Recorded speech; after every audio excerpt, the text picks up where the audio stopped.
Descubrí la traición de mi esposo en el aeropuerto. Estaba abrazando a su amante en su supuesto viaje de negocios. Con mi padre, planeo darle una lección que nunca podrá olvidar. Yo, Natalie Adams, sabía cómo comportarme.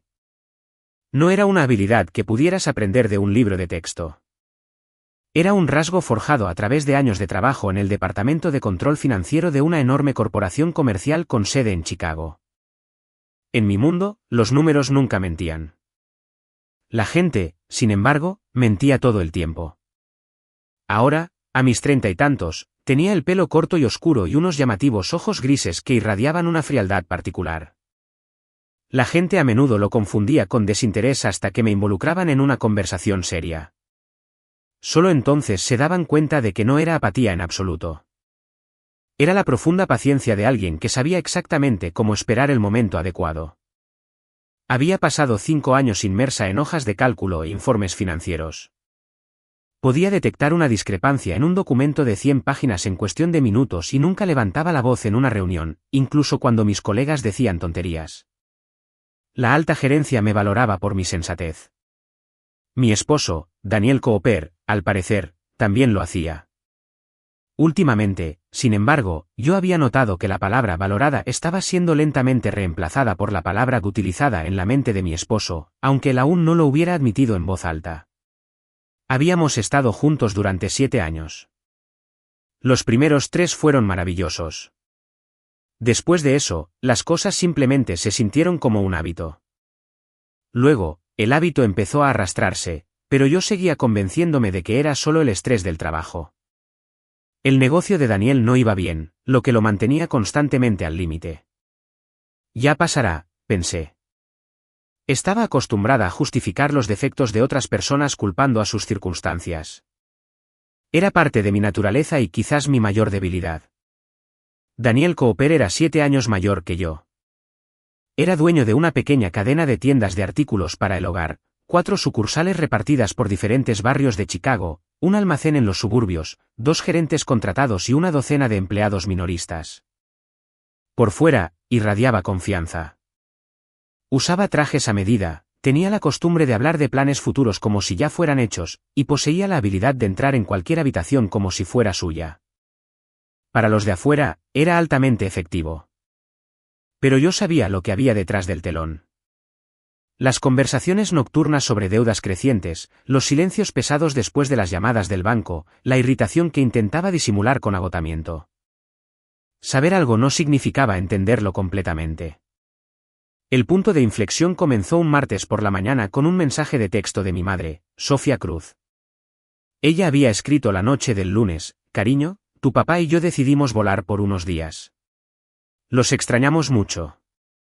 Tu papá dice que no ha estado en la ciudad en mucho tiempo y quiere pasear por sus viejos lugares.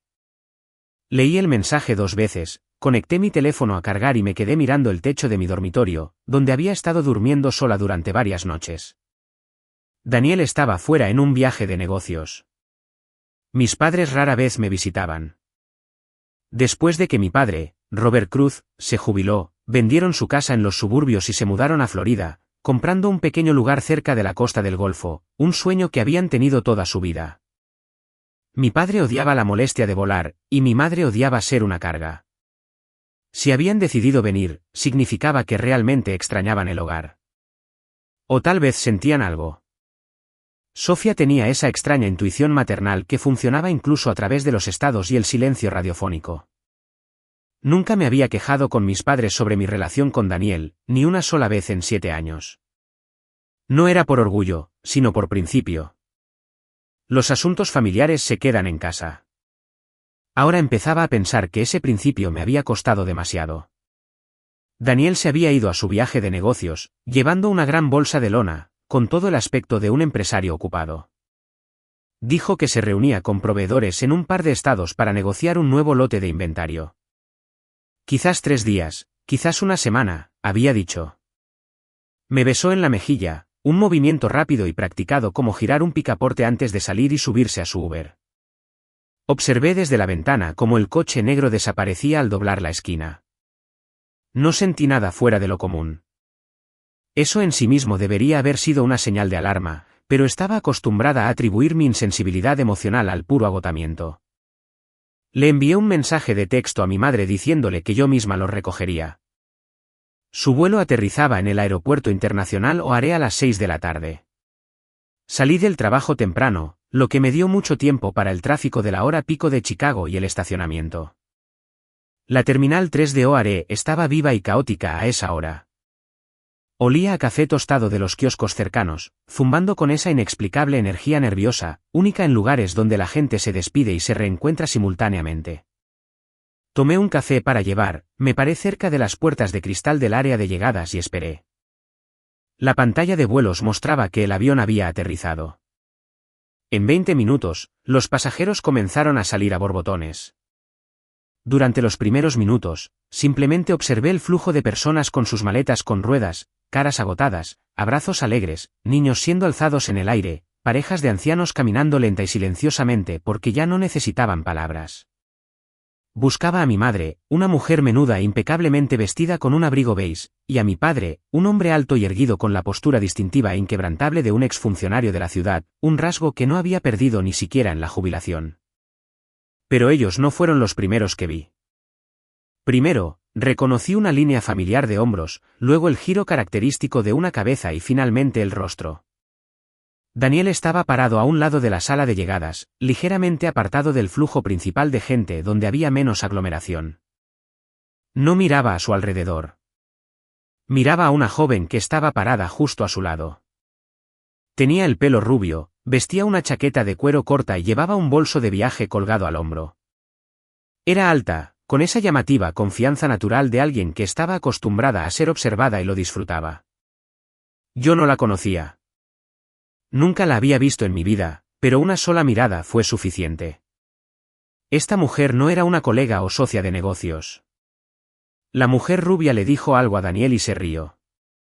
Daniel se inclinó, le quitó la bolsa de la mano con cuidado, la forma en que tomas algo de alguien a quien quieres desesperadamente complacer, y la besó. No en la mejilla, en los labios. Fue breve, pero no hubo vacilación, ni precaución.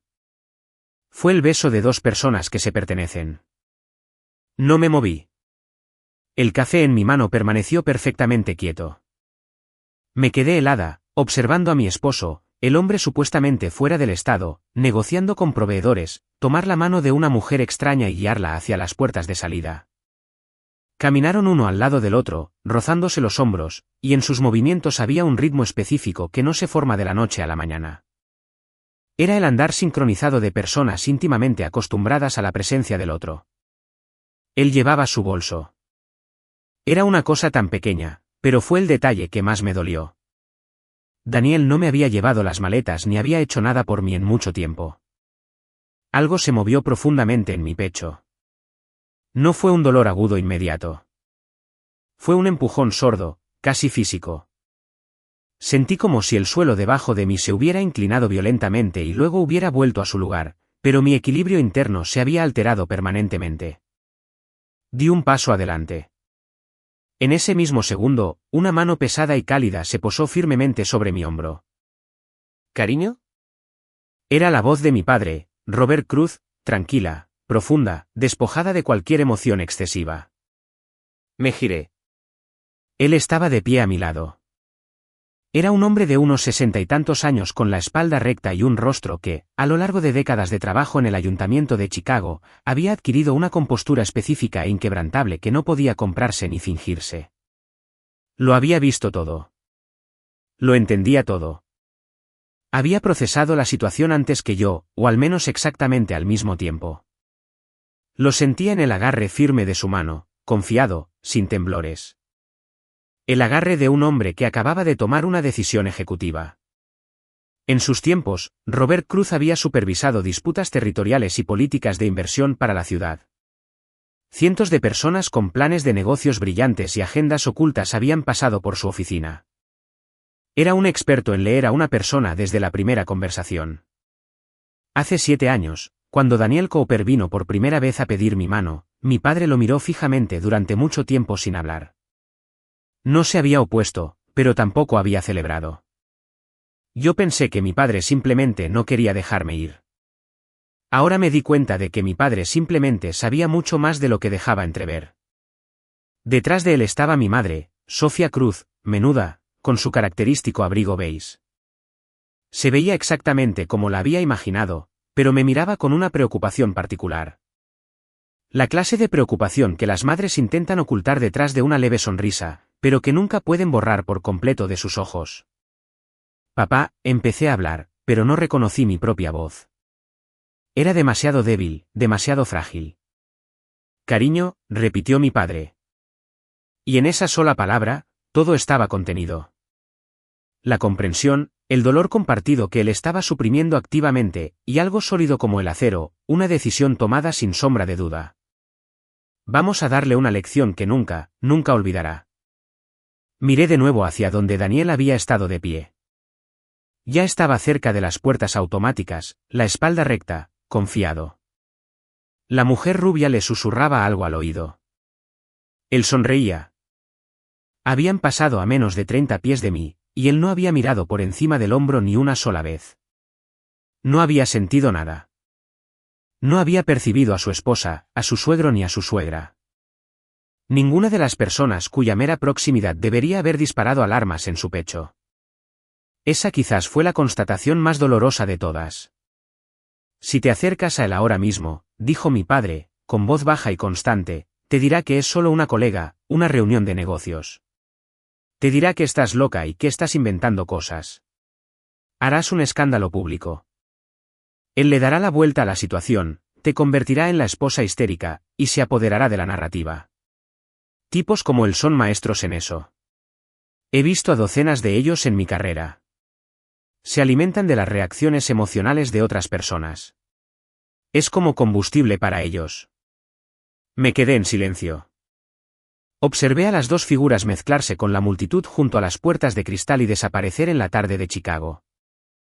No necesitamos un escándalo, continuó mi padre hablando en un tono uniforme, como si explicara un asunto básico de logística. Necesitamos un golpe preciso en el lugar y el momento adecuados, con cero ruido. Papá, dije finalmente esta vez. Mi voz era mucho más firme. Acabas de bajar de un avión. Exactamente, respondió Robert con brusquedad, tomándome del codo. Así que, busquemos el coche. Vámonos a casa, tengamos una buena cena, y luego nos sentaremos a tener una charla muy tranquila, muy seria. Sofía me abrazó en silencio. No un abrazo desesperado, solo un abrazo largo y reconfortante. No lloré. De pie en medio de la ruidosa terminal de llegadas de O'Hare, sentí algo dentro de mí que comenzaba a reordenarse lenta y fríamente. No se estaba destrozando. Se estaba reestructurando. Como un edificio de gran altura que se desmantela metódicamente piso por piso sin una sola explosión. Salimos por una salida diferente. Daniel y su compañera se habían ido hacía mucho tiempo. No me molesté en buscarlos en la fila de taxis. Encontré mi SUV en el estacionamiento, cargué las maletas de mis padres en el maletero y me senté en el asiento del conductor durante unos minutos. Esa esquina del garaje estaba mayormente vacía, iluminada solo por una luz fluorescente parpadeante que proyectaba un resplandor amarillento enfermizo. ¿Lo sabías?, preguntó mi madre suavemente desde el asiento trasero. No, dije. Y era la verdad. Había habido sentimientos. Claro. El tono de los últimos meses se había sentido extraño. Demasiados mensajes de que estaré trabajando hasta tarde. La forma en que dejó de hablar de su negocio en detalle, y simultáneamente, dejó de preguntar por mi vida, pero no lo había sabido porque no había querido saberlo. Esa fue otra dura verdad que me permití aceptar por primera vez. Es bueno que no lo supieras, dijo mi padre desde el asiento del pasajero. Significa que no has firmado nada en un arrebato de emoción. Lo miré. ¿Qué quieres decir? Hablaremos de ello mañana. Ahora mismo, solo conduce. Nadie habló en el viaje a casa. Mi padre miró por la ventana mientras nos incorporábamos a la Kennedy Expressway, observando el horizonte de la ciudad acercarse. No había estado en Chicago en años, pero no lo miraba con nostalgia. Lo estaba examinando con los ojos calculadores de un auditor, evaluando un activo en dificultades. Desde atrás, mi madre apoyó una mano tranquila en mi hombro, apretando ligeramente su agarre cada vez que el coche tomaba una curva cerrada. Conduje suavemente, deteniéndome en cada semáforo una vez que entramos en la cuadrícula de la ciudad, maravillándome de lo normal que había comenzado este día. Café, correos corporativos, una lista de compras, planes para hacer un asado para mi papá. Cuando entramos en el garaje de mi edificio, mi teléfono vibró. Un mensaje de texto de Daniel. Hey, cenando con los socios. Reunión mañana por la mañana. Te llamo después. Besos. Lo leí. Guardé el teléfono en mi bolso, salí del coche y abrí el maletero. Yo me encargo, dijo mi padre. De acuerdo, respondí. Robert Cruz tomó las 2 pesadas maletas y marchó hacia el ascensor. Espalda recta, pasos medidos. Su expresión era tan completamente ilegible que nadie podría haber adivinado que, apenas una hora antes, había presenciado algo que alteró fundamentalmente su percepción de su yerno de arriba abajo. Daniel llamó el miércoles por la noche alrededor de las 8 de la tarde. Yo acababa de terminar de limpiar la mesa de la cena. Mi madre estaba lavando los platos en el fregadero mientras mi padre estaba sentado en el sillón junto al ventanal bebiendo café y leyendo algo en su teléfono. Cuando el nombre de Daniel apareció en la pantalla, me quedé helada por una fracción de segundo. Luego lo cogí y salí al pasillo, cerrando la puerta suavemente detrás de mí. Me apoyé contra la pared y me llevé el teléfono al oído. Hola, dijo Daniel. Sonaba cansado, pero como un hombre que solo soporta una pesada carga. ¿Cómo están las cosas por ahí? Bien, respondí con calma. ¿Cómo te va con las reuniones? Los proveedores están siendo difíciles. Están dilatando. No podemos ponernos de acuerdo sobre un precio. Probablemente tomará otro día o 2. Estoy agotado. Hizo una pausa. ¿Me extrañas? Estoy manejando, dije. Mi voz no era más cálida ni más fría de lo que había sido durante los últimos meses. Era exactamente como le había estado hablando últimamente durante esa fase en la que nada de lo que nos decíamos constituía una conversación real. Solo un intercambio de frases formales vacías. Escuché su voz y me di cuenta de lo fácil que mentía. Sin tartamudeos, sin vacilaciones, sin tensión subyacente. Sonaba como un hombre que había estado haciendo esto durante mucho tiempo. Estaba completamente acostumbrado a ello. Bien, te llamo mañana. Buenas noches. Buenas noches, respondí y terminé la llamada. Me quedé en el pasillo tenue, agarrando mi teléfono. No me había preguntado cómo había sido mi día. No me había preguntado qué había cenado ni si había pasado algo interesante. No me había preguntado nada. Simplemente había marcado una casilla en su lista mental de tareas pendientes. Llamar a la esposa, cerrar la pestaña. Guardé el teléfono en mi bolso y regresé a la cocina. ¿Él? Preguntó mi madre suavemente, sin levantar la vista del agua jabonosa. Él, confirmé, cogiendo un paño de cocina. Mi padre no preguntó nada. Había sacado sus conclusiones hacía mucho tiempo. Sofía cerró el grifo y se giró para mirarme. Me miró fijamente durante mucho tiempo sin decir una palabra. Luego simplemente me abrazó, un abrazo corto, apretado y ferozmente maternal. Y luego me soltó. A veces, eso es lo único que una madre puede hacer y exactamente lo que más se necesita. No lloré. No por primera vez en estos 2 días, sino porque no tuviera una razón para hacerlo, sino porque las lágrimas requerían una renuncia al control. Y yo no estaba lista para soltar mi control todavía. Ahora no. Entré al baño principal y me salpiqué la cara con agua fría. Me miré en el espejo. 34 años. 7 de esos años pasados con un hombre que, al final, no conocía en absoluto. O quizás sí lo conocía, pero simplemente me había negado a juntar las piezas del rompecabezas porque me aterrorizaba lo que mostraría la imagen final. El agua goteaba de mi barbilla.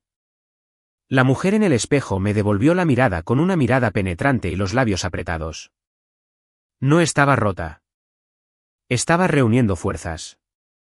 A la mañana siguiente, jueves, Antes de que me preparara para ir a trabajar, mi padre me pidió que me sentara con él un minuto. Solo estábamos los dos en la cocina. Sofía aún no había salido de la habitación de invitados. Robert habló con calma, como una persona que habla de asuntos de gran importancia que requieren cero interferencia emocional. Sin preámbulos. El condominio está a tu nombre, comenzó. Sí, dije. Fue lo más inteligente que hicimos. Tu regalo. La escritura fue transferida a mí. Propiedad exclusiva. Solo yo. ¿El nombre de Daniel figura en algún documento relacionado con la propiedad? El título, una segunda hipoteca, un poder notarial. No. Su dirección registrada es aquí, pero no figura como propietario en ningún lugar. Mi padre asintió brevemente como un hombre que ve confirmada una teoría preexistente. ¿Has firmado algo en el último año? Garantías, consentimiento para hipotecas, poderes notariales, solicitudes de préstamos conjuntos. Negué con la cabeza. Intentó presionarme un par de veces, seguía hablando de refinanciar su negocio, de obtener un préstamo conjunto. Dijo que los términos serían mejores con 2 ingresos, que los bancos serían más indulgentes. Hace unos meses, incluso sugirió sacar un préstamo con garantía hipotecaria sobre el condominio solo como un paso técnico para un préstamo puente de 2 o 3 meses, pero siempre lo pospuse. Le dije que quería entender la documentación primero, que necesitaba consultar a un asesor independiente. Se molestaba, pero nunca me obligó directamente. Se contuvo. Gracias a Dios que te demoraste, dijo mi padre, dejando su taza de café sobre el mostrador de granito. Esto no se trata solo de finanzas familiares descuidadas, Natalie. Esto es una estrategia, deliberada y calculada. Lo miré. ¿Estás seguro? No del todo, pero lo estaré pronto. Sacó su teléfono. Tengo un viejo colega en quien he confiado durante décadas, David Lawson. Es consultor financiero. Entiende la deuda corporativa, los riesgos crediticios y los mecanismos de bancarrota mejor que la mayoría de los analistas bancarios con los que traté en el ayuntamiento. Le voy a pedir que haga una verificación de antecedentes del negocio de tu esposo. Inteligencia de código abierto, registros corporativos legalmente disponibles, solo lo que está disponible para cualquiera que preste atención. Papá, dije suavemente. Acabas de llegar a la ciudad hace 2 días. Sí, asintió sin rastro de sarcasmo. Pero no te conozco desde hace solo 2 días. Y tampoco he estado observando a ese hombre desde hace solo 2 días. Incluso desde Florida, incluso sin conocer los detalles, he tenido tiempo para pensar. Algo en él no me gustó desde el principio. Desde la noche en que vino a presentarse. Me quedé callada. No quería interferir. Hoy, desearía haberlo hecho. No tuve respuesta. No había nada que protestar. Es inútil discutir con tu propio pasado. David Lawson llegó el viernes por la tarde. Yo había tomado medio día libre a propósito, quedarme en la oficina y fingir que todo estaba bien era posible, pero agotador. Había pasado la mañana en piloto automático, abriendo hojas de cálculo, verificando cifras, respondiendo correos electrónicos. Mis compañeros de trabajo no sospecharon nada. Pero al mediodía, supe que si me quedaba en mi cubículo hasta las 5, me derrumbaría bajo el peso de mi propio silencio. David era un hombre corpulento y sin pretensiones de unos 40 y tantos años, con una camisa de botones azul claro sin corbata. Llevaba una carpeta de cuero bajo el brazo y se comportaba como un hombre que no tenía absolutamente nada que demostrar. Sus resultados hablaban por sí solos. Nos saludó brevemente, se sentó en la mesa del comedor y fue directo al grano. Abrió la carpeta. Me senté frente a él y escuché. La cadena de tiendas de Daniel Cooper constaba de 4 ubicaciones sobre el papel. Un pequeño negocio operativo con flujo de caja. En realidad, era una estructura hueca sostenida no por ingresos reales, sino por un juego continuo de cubrirlos unos con otros.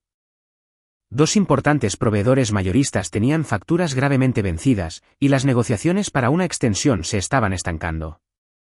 Su línea de crédito comercial con el banco estaba prácticamente al máximo.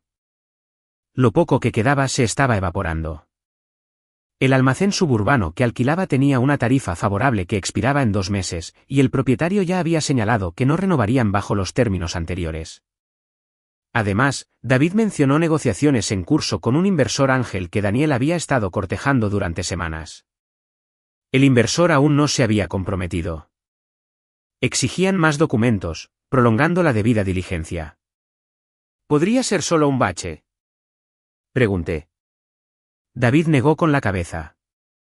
Un bache es cuando estás temporalmente ilíquido, pero tienes una cartera sólida y reservas financieras. Esto es diferente. El punto es que no hay reservas aquí, ni colchón financiero, ni estrategia viable para obtener ganancias. El negocio está sobreviviendo puramente atrayendo nuevos fondos para pagar viejas deudas. Eso solo funciona hasta el momento exacto en que un acreedor se niega a esperar. Entonces, el castillo de naipes se derrumba increíblemente rápido y es irreversible. ¿Él mismo lo entiende?, preguntó mi padre. Tiene que hacerlo, respondió David. Un tipo que dirige un negocio durante años ve sus propios balances. La pregunta no es si sabe que se va a pique. La pregunta es qué planea hacer al respecto. Y basándonos en lo que Natalie acaba de decirme, me miró, su expresión completamente profesional, desprovista de piedad innecesaria, planea tapar los agujeros utilizando los activos de su esposa haciéndote garante, sacando capital de este condominio. O tomando un préstamo conjunto contra tu salario corporativo, probablemente una combinación de los tres. La habitación quedó en un silencio sepulcral. Afuera, la ciudad zumbaba, el tenue sonido de las sirenas en Michigan Avenue, música de una ventana abierta al otro lado de la calle.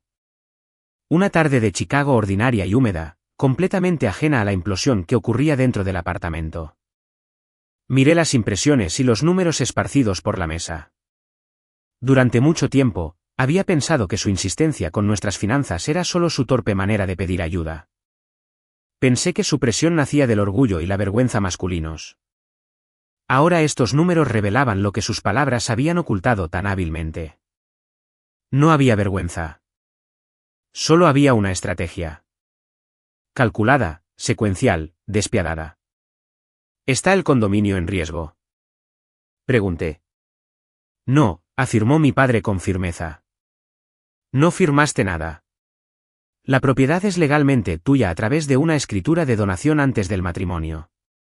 Es propiedad separada, no un activo conyugal. En un procedimiento de divorcio, él no puede tocarlo a menos que pueda probar la mezcla de fondos, lo cual no puede hacer. Tu posición sobre el condominio es inquebrantable.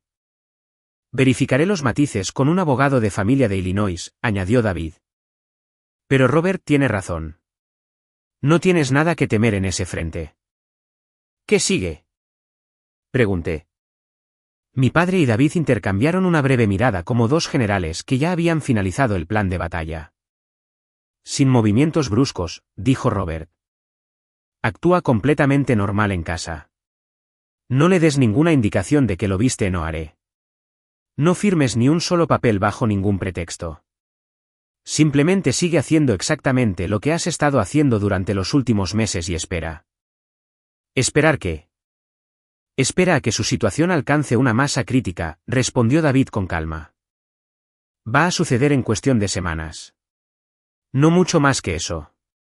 No tenemos que inventar ni fabricar nada. Todo lo que tenemos que hacer es asegurarnos de que la verdad, sin adornos, sea vista por las personas que han estado haciendo la vista gorda. Sus acreedores, sus proveedores, ese posible inversor ángel. Si reciben información precisa y verificable sobre su perfil de riesgo, tomarán sus propias decisiones. Nadie está obligado a financiar un barco que se hunde. ¿Es eso legal?, pregunté. Perfectamente legal, dijo mi padre. Sin extorsión, sin chantaje, sin trucos sucios. Simplemente estamos trabajando con lo que ya existe. Sus pasivos son reales. No los creamos. Solo vamos a dejar de ayudarlo a ocultarlos. Me quedé en silencio. Miré a mi padre. Este hombre que había volado y en menos de 48 horas había diagnosticado y desmantelado la ilusión que yo me había negado a mirar durante años, no porque estuviera ciega, sino porque había elegido creer en mi esposo. Eso es lo que sucede cuando compartes una vida con alguien. Te resistes activamente a pensar lo peor de ellos. No era estupidez. Era simplemente el alto precio de la confianza mal depositada. Está bien, dije finalmente.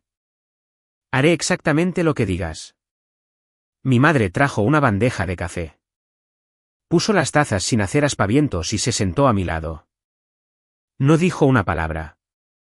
Simplemente estaba allí, de esa manera incondicional que solo las personas que realmente te aman pueden tener. Afuera estaba oscureciendo.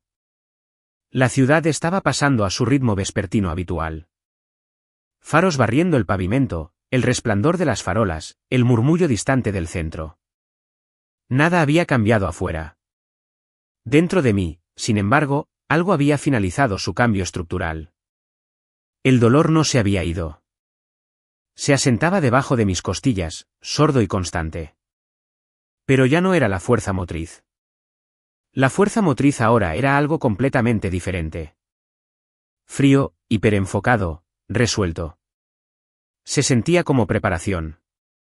Daniel regresó el sábado por la noche. Parecía optimista. Dejó su maleta de viaje de cuero junto a la puerta, proyectando el aura de un hombre que acababa de aplastar una ronda de negociaciones agotadora pero muy exitosa. Lo recibí en el vestíbulo. Mis padres ya se habían ido exactamente según lo planeado. No necesitábamos testigos adicionales para la fase inicial. Que la ilusión de normalidad persistiera. Te extrañé, dijo Daniel, abrazándome. Debes estar agotado, respondí. No me aparté. Me quedé erguida, permitiendo el abrazo, sorprendida de lo fácil que era. Solía pensar que si alguna vez descubría que me estaban traicionando, ni siquiera podría mirar a la persona sin temblar. Pero podía hacerlo ahora porque lo miraba a través de una lente completamente diferente. No como un esposo, sino como una entidad hostil que necesitaba observar de cerca hasta que fuera el momento de atacar. Era un desapego clínico, casi profesional, como mirar una discrepancia compleja en una auditoría financiera que necesitaba ser resuelta con cuidado, sin fallas, sin un solo error.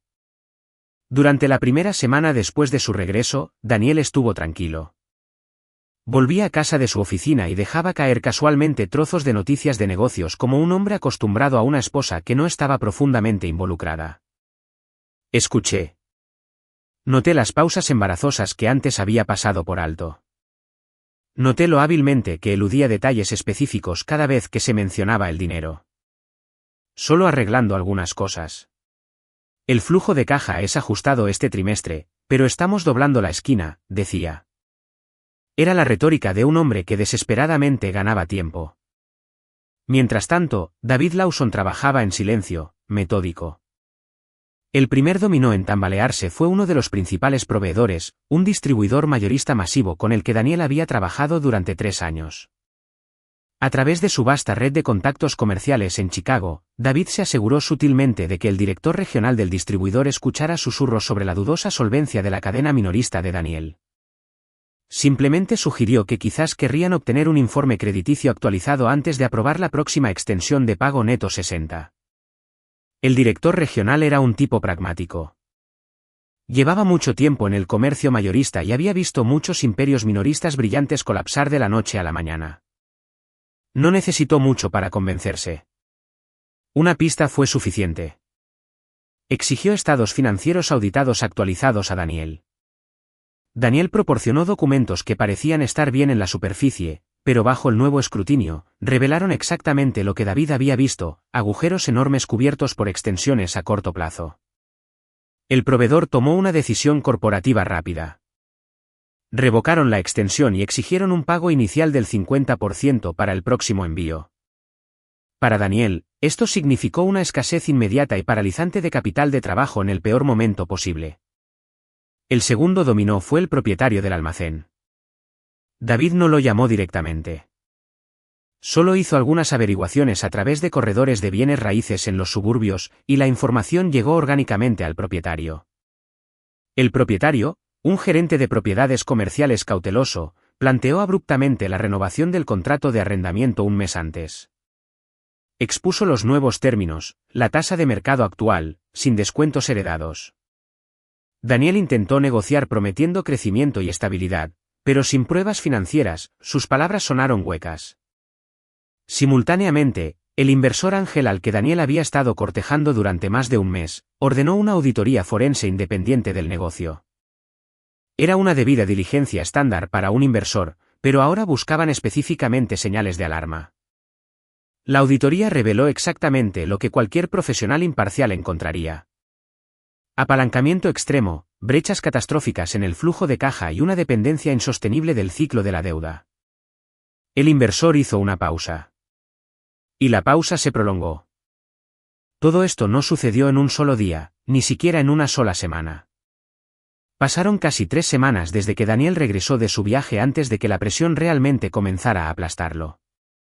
Y fue entonces cuando sus conversaciones sobre dinero cambiaron.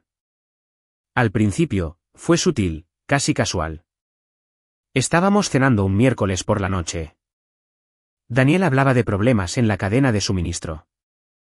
Luego, como si fuera una idea de último momento, dijo, «Sabes, nunca hemos consolidado realmente nuestros activos como pareja. Quizás deberíamos combinar nuestros esfuerzos». «¿Qué quieres decir?», pregunté, sin levantar los ojos de mi plato. «Bueno, en los negocios, ya sabes cómo es. Pero somos familia. ¿Estamos juntos en esto?». «Tengo mi propia carrera», dije suavemente. «Soy una empleada corporativa, Daniel, no una empresaria». Daniel asintió y dejó el tema por esa noche. Pero 3 días después, volvió al tema. Esta vez, fue más específico. Mencionó una gran oportunidad para refinanciar un préstamo corporativo de alto interés, pero el banco necesitaba un CEO firmante con ingresos W2 para asegurar la tasa más baja. «Es puramente una tecnicidad», explicó suavemente. «Cero riesgo real para ti, solo una firma en la línea de puntos». «No», respondí con la misma calma. «Como siempre he dicho, no firmo documentos de préstamo sin asesoramiento legal independiente. Ese es mi límite». «¿Sabes de qué se trata esto, Natalie? ¿Por qué necesitamos abogados?». «Esto es un asunto familiar». «Exactamente por eso necesita un abogado. Los asuntos familiares requieren la mayor precaución». Se quedó en silencio. Me miró con una expresión que había aprendido a leer perfectamente durante el último mes. Profunda irritación enmascarada por un esfuerzo tenso por mantener su temperamento a raya. Aún no se había dado cuenta de que yo había cambiado. Pensó que solo estaba siendo mi habitual yo terca, y asumió que su próxima táctica me derrumbaría. Fue a por el condominio. Una semana después, lanzó un discurso largo, paciente e intensamente persuasivo. Había encontrado un banco que ofrecía un programa de préstamo puente. Si usábamos el capital del condominio como garantía, podría asegurar una inyección masiva de efectivo. 6 meses como máximo, juró. Pago la deuda de alto interés. La hipoteca se retira de la propiedad. Todo limpio. Pronunció este discurso una tarde mientras estábamos sentados en la sala de estar. Habló con la cadencia medida de un actor recitando un monólogo bien ensayado. Escuché. No lo interrumpí. Le dejé terminar cada frase. «El condominio no está expuesto a los riesgos de tu negocio», dije cuando finalmente se detuvo. «Es mi propiedad separada. Lo poseía antes de casarnos, y seguirá siendo mío independientemente de lo que le pase a tu empresa». «Me hablas como si ni siquiera me conocieras», dijo, con un agudo tono de queja asomando en su voz. Era ese dolor manipulador específico diseñado para hacer que la otra persona se sintiera culpable. «Te hablo como alguien que realmente lee la letra pequeña antes de firmar», le respondí. Daniel se levantó del sofá y comenzó a pasear por la sala de estar. No lo seguí con la mirada. Seguí mirando la revista en mi regazo. Podía sentir su mirada ardiéndome, pero no levanté la cabeza. Esto también era una habilidad que había perfeccionado. No alimentar su reacción. Privarlo del conflicto que anhelaba. Mientras esta guerra silenciosa y sin sangre se libraba dentro del apartamento, yo llamaba a mis padres un par de veces por semana. «¿Cómo te estás manteniendo?», preguntó mi madre una tarde. «Estoy manejando», respondí. «¿Es difícil?». «Sí, pero no de la manera que esperaba». Hice una pausa, buscando las palabras adecuadas. ¿Sabes qué es lo más extraño? Ni siquiera quiero llorar. Solo quiero que esto termine. Quiero que las cosas vuelvan a la normalidad. Lo harán, dijo Sofía suavemente.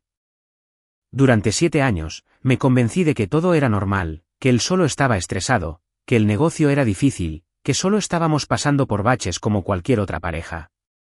Pero la verdad es que simplemente no quería hacerme las preguntas reales porque me aterraban las respuestas reales. Nunca es tu culpa que hayas elegido confiar en alguien, me dijo mi madre. Levanté la vista hacia el techo. Lo sé, pero nunca más tendré miedo de las respuestas. Mi madre no añadió nada. Simplemente estuvo de acuerdo. A pesar de todo esto, nunca le di a Daniel una sola pista de que sabía lo del aeropuerto. Ni indirectas sutiles, ni miradas persistentes, ni comentarios sarcásticos. Hubo momentos en los que desesperadamente quería gritárselo, especialmente cuando actuaba de manera particularmente arrogante, o cuando entraba a la oficina en casa para atender una llamada telefónica en voz baja, asumiendo que yo no podía oírlo. Pero cada vez que la urgencia me subía a la garganta, recordaba la voz de mi padre en Oare. Un golpe preciso, sin escándalo, así que guardé silencio. Katrina Sanders, mientras tanto, también estaba sintiendo un cambio, aunque de una naturaleza muy diferente. Daniel la llamaba con menos frecuencia, y sus encuentros clandestinos en hoteles de lujo en el centro habían disminuido. Él seguía prometiéndole que las cosas estaban a punto de finalizar, que todo iba a salir bien, que solo necesitaba tener un poco más de paciencia. Katrina esperó. Era joven, muy atractiva y poseía una métrica muy simple para leer a los hombres. ¿Tiene dinero o no lo tiene? Daniel solía tener dinero, o más bien la convincente ilusión de tenerlo. Pero las grietas en esa ilusión se estaban volviendo descaradamente obvias. Notó lo irritable que estaba. Notó que había dejado de hacer grandes y espontáneas promesas sobre su futuro, la misma confianza que la había atraído a él en primer lugar. Ahora su voz tenía el tono distintivo de un hombre que suplica una extensión. No le estaba suplicando directamente a ella, pero tardaba un poco más en responder a los mensajes de texto. A veces no respondía en absoluto hasta el día siguiente. Daniel notó que ella se distanciaba, y eso lo enfureció, pero sus manos estaban atadas. Sus cartas de triunfo habían desaparecido, y no tenía nuevas para jugar. Katrina no tenía prisa por hacer una salida dramática. Estaba acostumbrada a esperar a que el polvo se asentara para ver dónde estaba, pero internamente ya había tomado su decisión. Al final de la tercera semana, David llamó a Robert Cruz. El inversor Ángel se había retirado oficialmente. Sin dramáticas peleas en la sala de juntas, sin puentes quemados, solo un correo electrónico formal. Según nuestra revisión de las finanzas, no consideramos prudente proceder con una inversión en esta etapa. Cortés y definitivo. Para Daniel, fue un golpe devastador. El inversor había sido su salvavidas. Esa inyección de efectivo se suponía que taparía las fugas más críticas y le daría tiempo para maniobrar. Sin ese dinero, la elaborada narrativa que había construido durante los últimos meses, las negociaciones, las promesas, los retrasos, se evaporó en el aire. Me enteré un jueves. Mi padre llamó y me dio la actualización. Entonces, ¿está cerca? Pregunté. Es inminente, confirmó Robert. David dice que quizás una semana y media como máximo. Cuando un inversor se retira, se desencadena una reacción en cadena. La noticia corre rápido en el sector comercial de Chicago. Todos los demás se asustan y se apresuran a cobrar lo suyo. Comienza un colapso que él no puede detener desde adentro. ¿Qué le queda? Preguntó. Deudas, dijo mi padre sin rodeos. Y una necesidad desesperada de encontrar a alguien más que las pague. Su último recurso serás tú, tu condominio, tu salario. La conversación que va a iniciar en los próximos días será la más agresiva hasta ahora. Prepárate. Estoy lista, dije y colgué. Durante los siguientes días, Daniel deambuló por el apartamento como un hombre con una costilla rota con un dolor inmenso, pero incapaz de decidir si debía admitir que estaba herido. Lo observé con el desapego gélido que había perfeccionado. Dejó de hablar por completo de su negocio. En el pasado, incluso en los días malos, siempre podía hilar una narrativa positiva, inventando alguna razón complicada por la que un pago masivo estaba a la vuelta de la esquina. Ahora, solo había silencio. Y ese silencio era más ruidoso que una sirena. Para el lunes, ni siquiera fue a la oficina hasta el mediodía. Se sentó en la isla de la cocina mirando su teléfono, desplazándose, escribiendo un mensaje frenético, borrándolo, desplazándose de nuevo, los movimientos inútiles y espasmódicos de un hombre que busca frenéticamente una puerta de salida que no existe. Salía a trabajar a las 8 de la mañana. Lo miré mientras vertía mi café en una taza de viaje y me abrochaba la gabardina. Daniel me miró. ¿Trabajarás hasta tarde esta noche?, preguntó. No lo sé, respondí. Depende de la carga de trabajo. Asintió y volvió a bajar la vista a la pantalla. El miércoles, David me envió un mensaje de texto. Solo una breve actualización. El banco había informado oficialmente a Daniel que no renovarían su línea de crédito comercial. Esto no fue solo un golpe. Esto fue el tiro de gracia. Sin una línea de crédito, no había capital de trabajo. Sin capital de trabajo, no había inventario. Sin inventario, no había ingresos para cubrir sus gastos generales ya asfixiantes.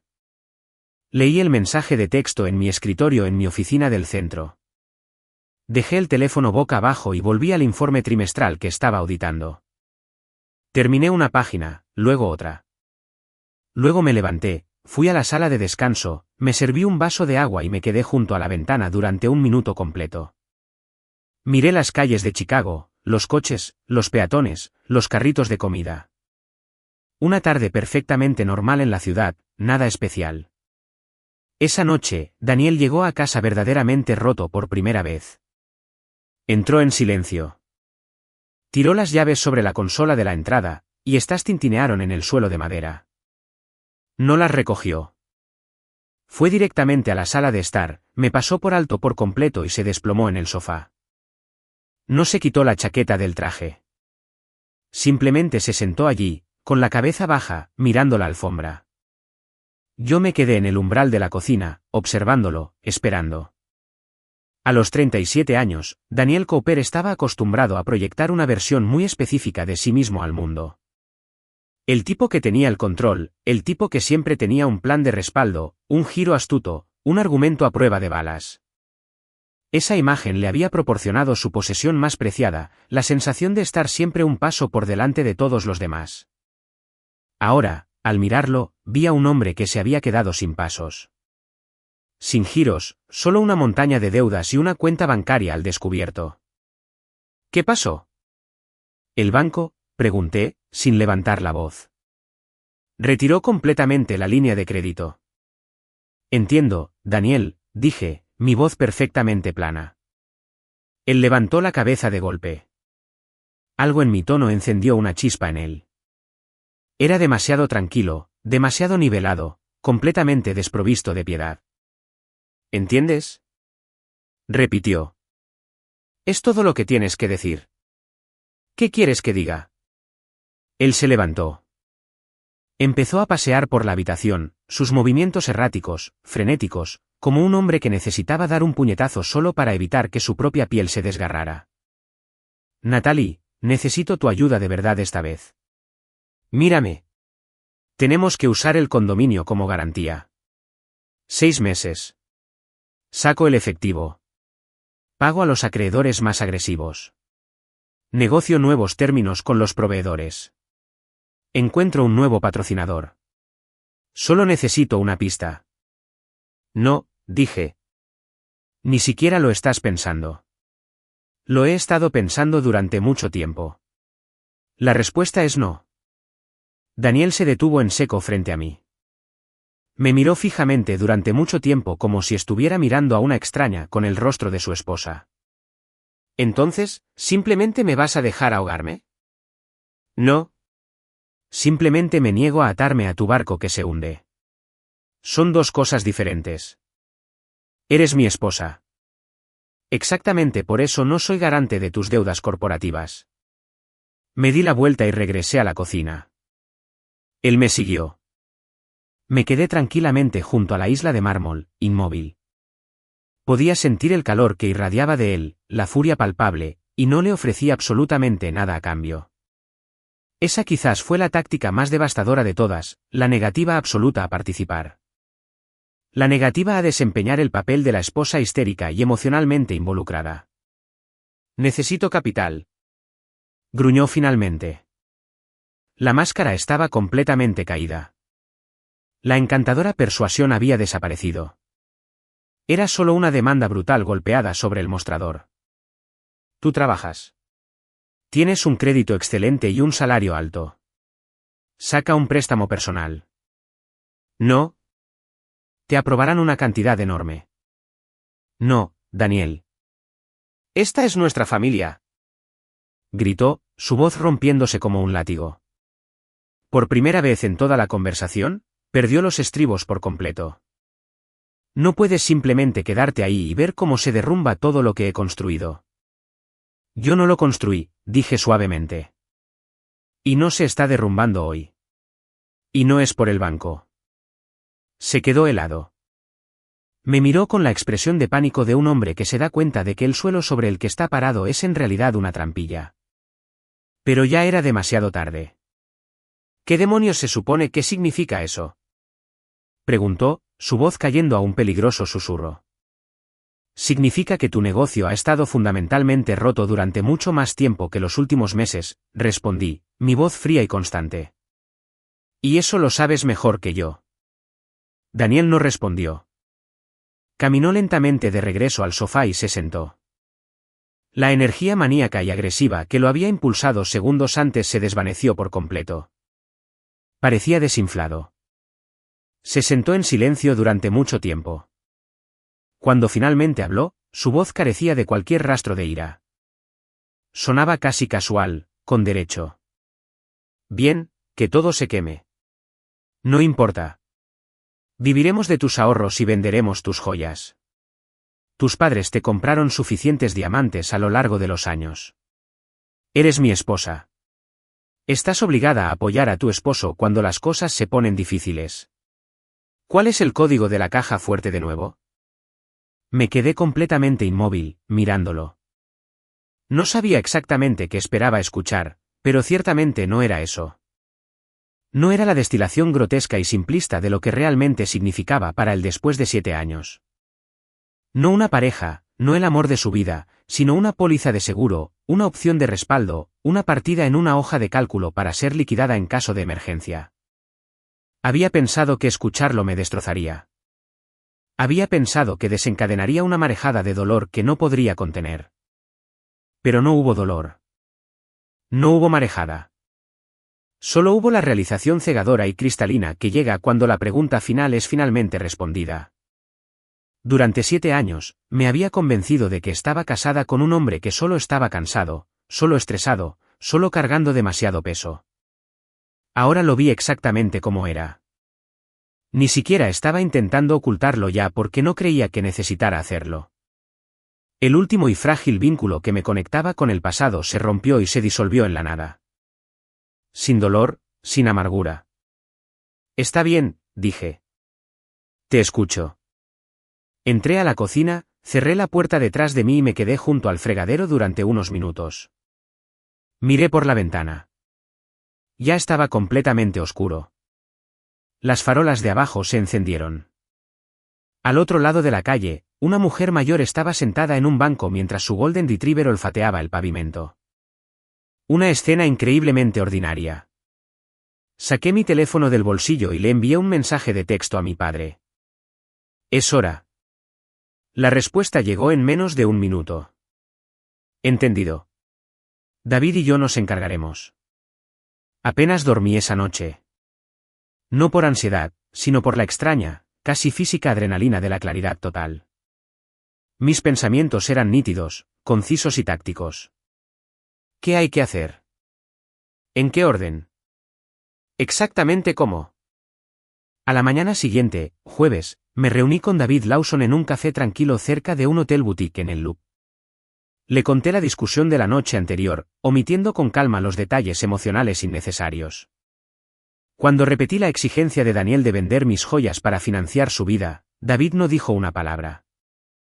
Solo levantó ligeramente las cejas por una fracción de segundo, la mirada de un profesional que ve validadas sus peores suposiciones.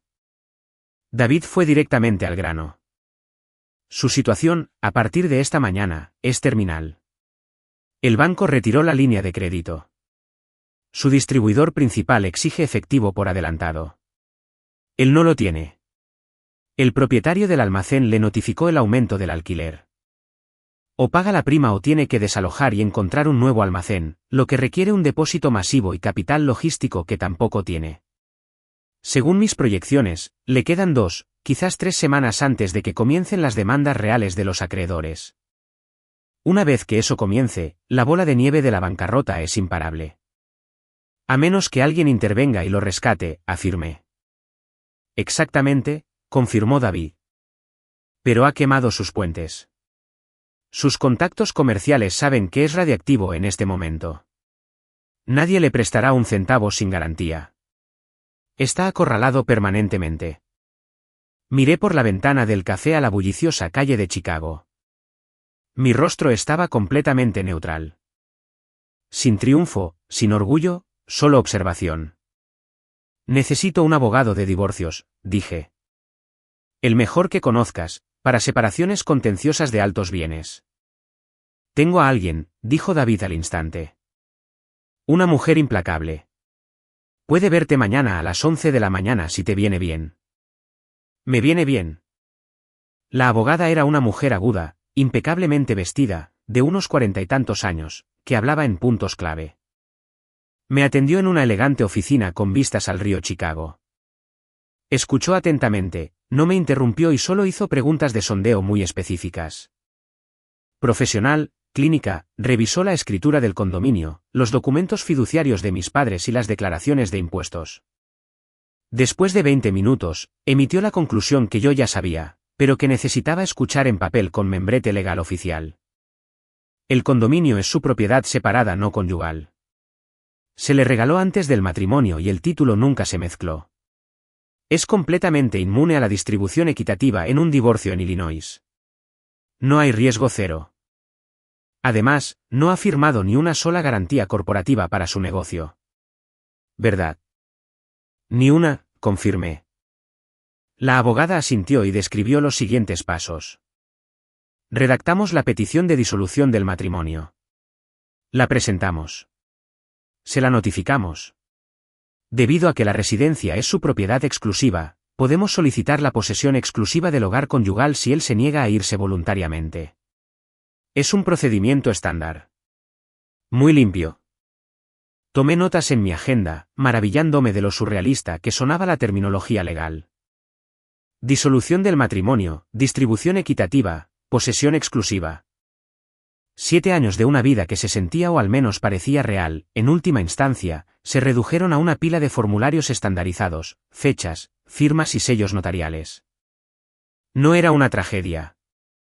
Era solo un hecho que finalmente miraba sin inmutarme.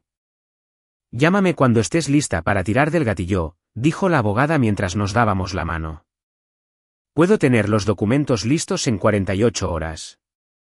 El viernes por la noche, Daniel lo intentó de nuevo. Esta vez no hubo ira, ni intimidación. Habló suavemente. Prácticamente estaba suplicando. Dijo que había encontrado un prestamista privado de dinero duro. Sin bancos involucrados, sin garantía inmobiliaria requerida, solo una firma de garante personal. No, dije. Natalie, te lo ruego. No. Se quedó completamente en silencio. Se levantó y fue al dormitorio de invitados. Media hora después, lo escuché hablar por teléfono. Susurros apagados, frenéticos, desesperados. Luego un silencio sepulcral. Durante esos días, Katrina Sanders había dejado de contestar las llamadas de Daniel al primer timbre. A veces ni siquiera le devolvía la llamada. Daniel lo notó, pero no pudo confrontarla al respecto porque no tenía ninguna ventaja. Su última conversación había sido breve. Ella le dijo que estaba cansada de esperar, que el furtivismo ya no le funcionaba, y que necesitaba seguridad. Daniel le había prometido seguridad usando las mismas frases huecas que había usado una docena de veces antes.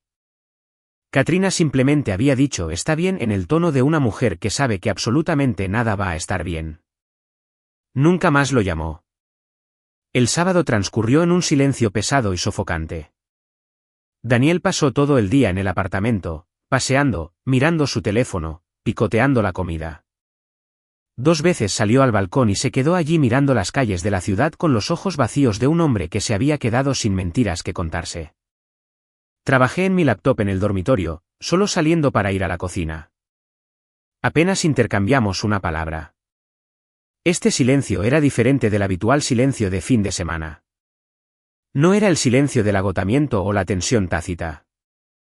Era el silencio terminal absoluto que desciende cuando 2 personas saben que todo ha terminado, pero ninguna ha pronunciado las palabras en voz alta aún.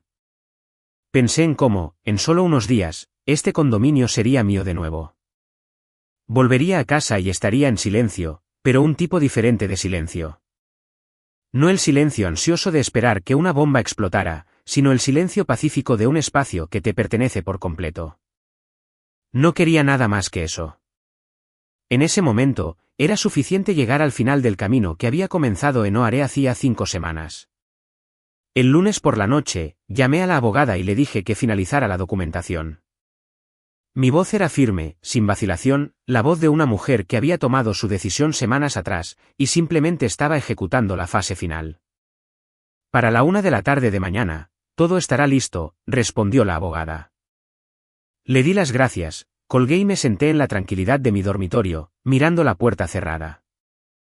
Más allá de esa puerta estaba la sala de estar. Daniel estaba sentado allí. Lo oía cambiar de canal sin rumbo en el televisor, haciendo pausas, cambiando de nuevo. No estaba viendo nada. Solo intentaba llenar el silencio con ruido. Eso también lo había aprendido a notar. El martes por la mañana, me desperté temprano. Preparé café y lo bebí, de pie junto a la ventana, viendo cómo la ciudad despertaba abajo. Daniel seguía dormido. Me vestí con mi blazer más elegante, tomé mi bolso de cuero y salí por la puerta como cualquier otro martes.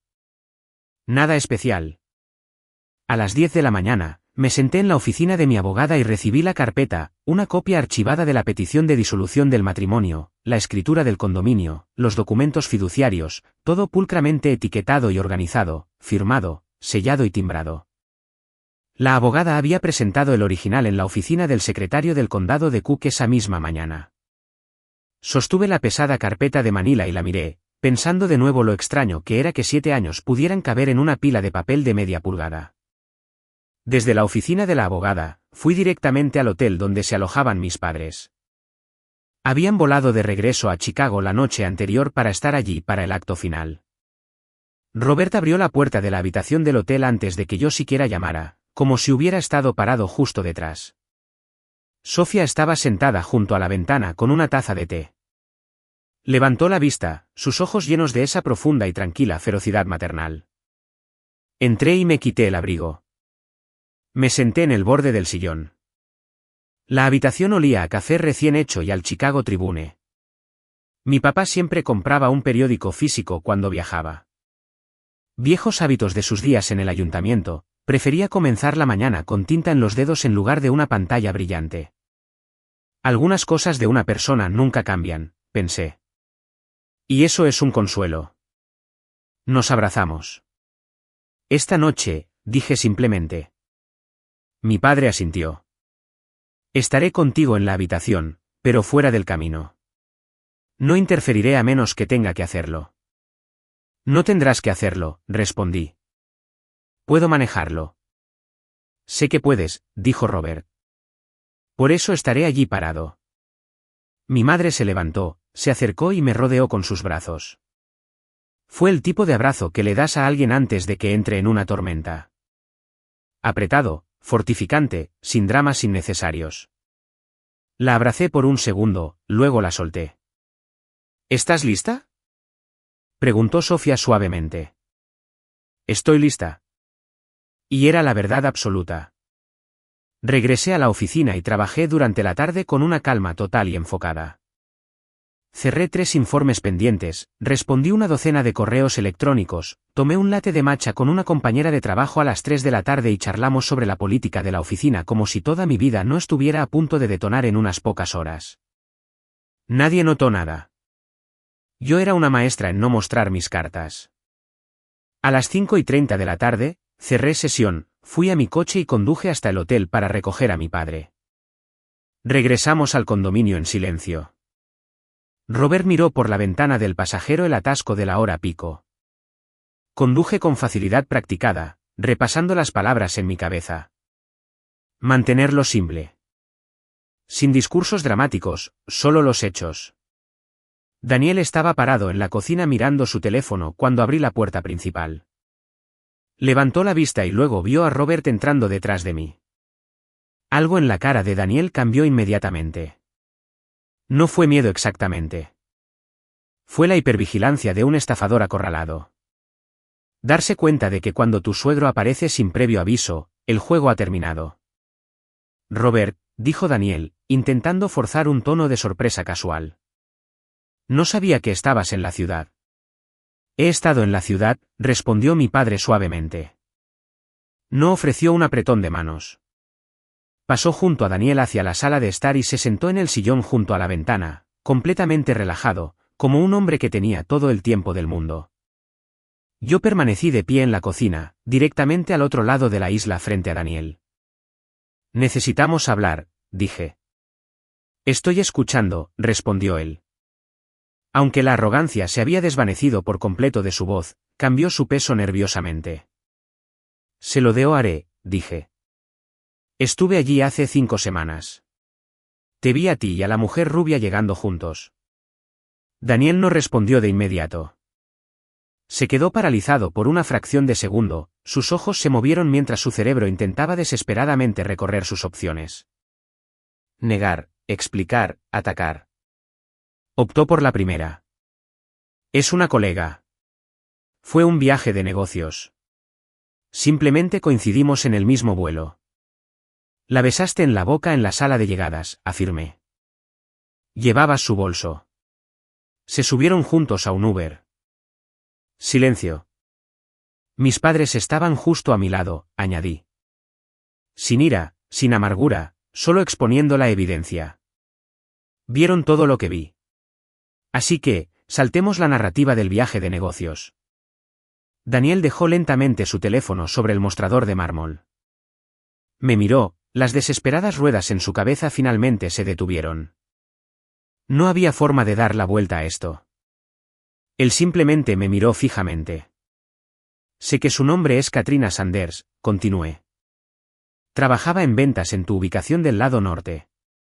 Y sé que ha estado sucediendo durante mucho más tiempo que un mes. Más silencio. También sé sobre tu negocio, dije. Mi voz no vaciló. Sé que los proveedores mayoristas te están cortando.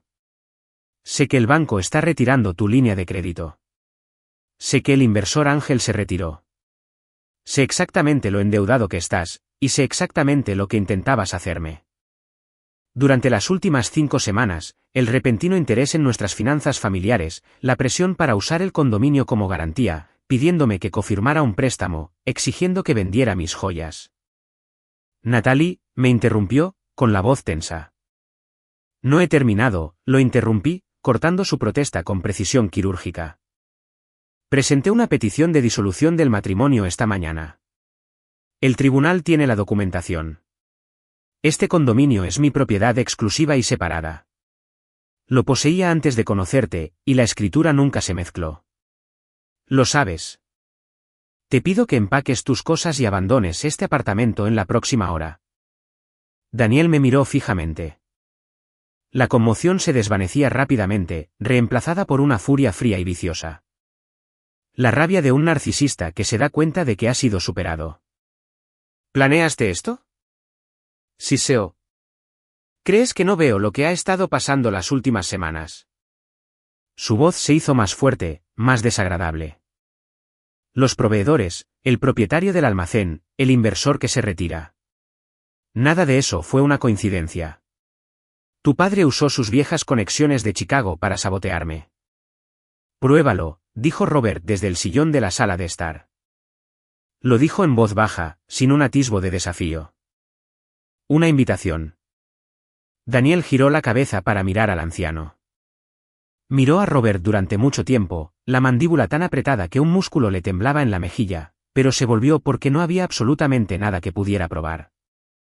Los acreedores habían tomado sus propias decisiones independientes basándose en datos reales. El inversor había realizado su propia auditoría. El propietario había calculado su propio riesgo. Nadie había hecho nada ilegal. El mundo financiero simplemente había despertado a la realidad que Daniel había estado ocultando. ¿Me oíste? Repetí. Si no te vas voluntariamente ahora mismo, haré que mi abogada presente una moción de emergencia para la posesión exclusiva de la propiedad, y el sheriff te escoltará fuera. Tengo el derecho legal de hacerlo. Daniel se quedó congelado en la cocina.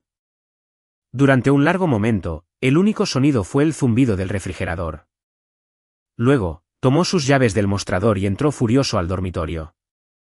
Cerró la puerta de un golpe, no violentamente, pero lo suficientemente fuerte como para dejar claro su punto. Me quedé en medio de la cocina, escuchando sus pesados pasos en el suelo de madera. Luego silencio. Mi padre se levantó del sillón y se acercó a mí. No me abrazó. No me ofreció grandes palabras de sabiduría. Simplemente se quedó hombro con hombro conmigo. Y eso fue exactamente suficiente. A Daniel le tomó 1 hora empacar. Se movió por el apartamento en estallidos de ira erráticos. Metió ropa en una gran bolsa de lona, agarró archivos de su escritorio en la oficina en casa, tiró sus cargadores y maquinillas de afeitar del baño en un neceser.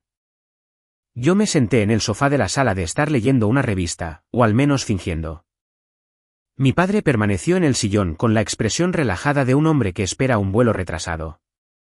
Ninguno de los dos interfirió. Ninguno ofreció un comentario sarcástico. Éramos 2 personas que entendían fundamentalmente que cuando un enemigo se retira, hay que dejarlo empacar en paz. Escuché los sonidos familiares. La apertura y cierre de las puertas de los armarios. El chasquido de un maletín. El crujido de las bolsas de plástico de la tintorería. Ruidos domésticos cotidianos que había escuchado durante 7 años. Ahora llevaban el peso de la finalidad. Los finales rara vez son cinematográficos. Simplemente suceden. Cuando Daniel finalmente arrastró sus maletas hasta la puerta principal, se detuvo con la mano en el pomo. Se giró y me miró. ¿Crees que ganaste? Escupió. Creo que protegí lo que me pertenece, respondí con calma. Esto no es una victoria. Es solo el resultado. Abrió la puerta y salió. La pesada puerta se cerró tras él. Bajé lentamente la revista que no había estado leyendo. Me senté en el silencio absoluto de mi sala de estar durante mucho tiempo. Mi padre no me presionó para que hablara. 20 minutos después, se escuchó el clic de la cerradura. Mi madre entró usando la llave de repuesto que le había dado antes. Sofía entró en la cocina, puso una tetera en la estufa para hacer té y salió a sentarse a mi lado en el sofá. Los 3 tomamos té mientras el sol se ponía sobre el horizonte de Chicago. Era esa hora específica de la tarde en la que la ciudad pasa de la energía frenética del día laboral al brillo eléctrico de la noche. Durante unos minutos, todo permanece en una quietud dorada suspendida que es difícil de describir, pero universalmente comprendida. Nadie habló de nada serio. Mi padre preguntó si teníamos pan decente en casa. Mi madre fue a la nevera a buscar carne para sándwiches. Miré por el ventanal, maravillándome de lo extraños que son realmente los mecanismos de la vida. El capítulo más devastador y monumental de mi vida adulta acababa de terminar y concluyó con té, silencio y una pregunta sobre el pan. No hubo trompetas, ni monólogos dramáticos de películas. Simplemente sigues viviendo. Simplemente eres un poco diferente ahora, un poco más honesta e infinitamente más libre. Durante las siguientes semanas, todo se desarrolló exactamente como David había predicho. Los acreedores de Daniel, al darse cuenta de que no había una reserva de efectivo oculta o una esposa rica que lo rescatara, pasaron a la ofensiva. Un proveedor presentó una demanda por incumplimiento de contrato. Otro detuvo todos los envíos hasta que se pagaran los atrasos. 2 de las 4 tiendas minoristas cerraron en un mes. El inventario se agotó. No pudo pagar el alquiler del almacén suburbano, por lo que fue desalojado. Obligado a alquilar un camión UAU barato para mover las existencias que le quedaban a un liquidador de descuentos, intentando desesperadamente venderlo por centavos. Katrina renunció a su trabajo en su tienda. 2 semanas después, la última sucursal operativa de Daniel cerró sus puertas permanentemente. Para entonces, Katrina lo había ghosted por completo. Ya había actualizado su foto de perfil en Instagram. Estaba de pie en un barco en el lago Michigan, con el brazo alrededor de otro hombre mayor y elegantemente vestido. Estaba perfectamente claro, sin necesidad de más explicaciones. Ella no era del tipo que se explicaba de todos modos. ¿Para qué molestarse cuando los resultados hablan por sí mismos? Daniel me envió mensajes de texto varias veces durante las consecuencias. Primero, intentó negociar. Luego, envió párrafos largos y divagantes llenos de culpa y veneno. Finalmente, se quedó en silencio. Mis respuestas fueron manejadas estrictamente por mi abogada, limitadas por completo a la logística del divorcio, fechas de la corte, divulgaciones financieras, exenciones firmadas, nada extra. El divorcio se llevó a cabo sin juicio. Durante la audiencia final por Zoom, el juez hizo las preguntas estándar. Ambos acordamos que el matrimonio estaba irremediablemente roto. El condominio fue confirmado legalmente como mi propiedad separada. Dado que el negocio de Daniel era un pasivo en lugar de un activo, no había nada que dividir allí. La totalidad de nuestro patrimonio conyugal de 7 años ascendió a que yo me quedara con los muebles de la sala y Daniel se quedara con su BMW arrendado. Eso fue todo. Al salir del juzgado Daley Center en el centro de Chicago, me detuve en las escaleras de cemento. Mi madre y mi padre estaban a mi lado, dándome unos metros de espacio, dejándome respirar. El sol nítido de otoño brillaba. No hacía calor, pero era increíblemente brillante, el tipo de luz clara y penetrante que atraviesa el viento del lago Michigan y se siente completamente honesta. Incliné mi rostro hacia él por un segundo. Sentí la calidez, ligera, pero innegable. Me di cuenta de que este era el comienzo de algo completamente nuevo. No fue una explosión repentina de alegría o un alivio abrumador. Fue simplemente el primer día en que mi vida volvió a pertenecerme por completo. Me volví hacia mis padres. Se acabó, dije. Se acabó, confirmó Sofía, extendiendo la mano para apretar la mía. Mi padre no dijo nada. Simplemente se puso a caminar a mi lado, tranquilo, firme, inquebrantable, tal como lo había estado esa tarde no haré cuando puso su mano en mi hombro y dijo, vamos a darle una lección. No había actuado por venganza. Simplemente había eliminado la capacidad de un parásito para sobrevivir alimentándose de la confianza de su hija. No fue un castigo. Fue protección. Una distinción sutil, pero lo significaba todo. Bajé las escaleras del juzgado, flanqueada por mi padre y mi madre. Ya no pensaba en los últimos 7 años. Pensaba en cómo sería esa noche en mi apartamento. Tranquilo, mío, completamente desprovisto de la tensión y las mentiras de otra persona. Solo la tarde, solo la tranquilidad, solo mi propia vida que finalmente no le pertenecía a nadie más que a mí misma.